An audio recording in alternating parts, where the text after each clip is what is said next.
One of the things that we know for sure, that we in this country know for sure, and it's actually all over the world, is that sexual assaults happen a lot and are never talked about. We know that it is both an underreported crime to law enforcement. We also know that many victims, survivors of sexual violence don't even tell their best friends, they don't tell their families.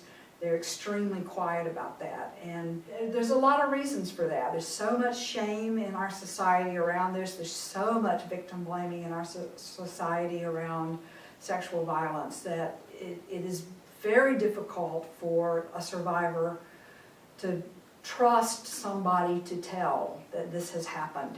So I want to give you just the beginnings of some things to think about. The most important thing that you can do as a friend or supporter or a person in a position where they came to you as part of your job is listen. If you don't remember anything else about what to do, remember that. Listening is so, so important. This person has chosen you because they think it will be okay, they trust you, they think that you will listen, and that's the main thing that you need to do. When you need to say something, if you can't think of anything else to say, you can start out by saying, I'm so sorry this happened. I'm so sorry this happened. The next best thing probably to say would be, this is not your fault. You didn't ask for this. Somebody did this to you. It's not your fault.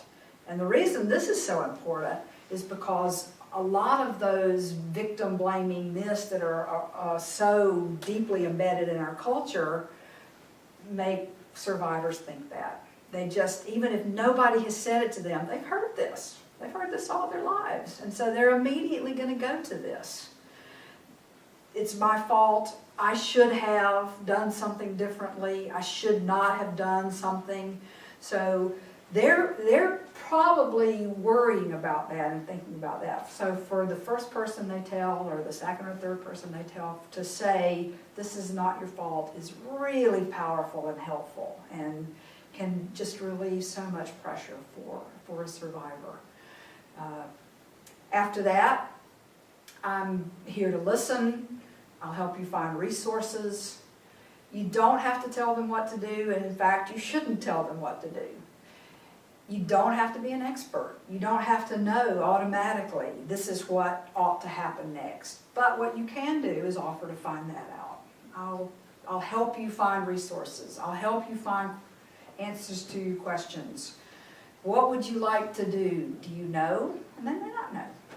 I don't know what to do. Okay, then we'll talk about it. We'll talk about it. I'll listen while you talk about it. I'll be here for you.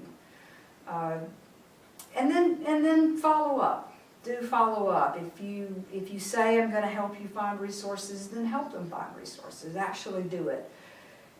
Be aware that this will be hard on you too. When they tell you and you finish the conversation and you each go your separate ways, you might need somebody to talk to at that point. As time passes, you might think, oh, my friend seems to be doing okay. I guess maybe it's the healing has happened and things are all right. Well, it takes a long time. And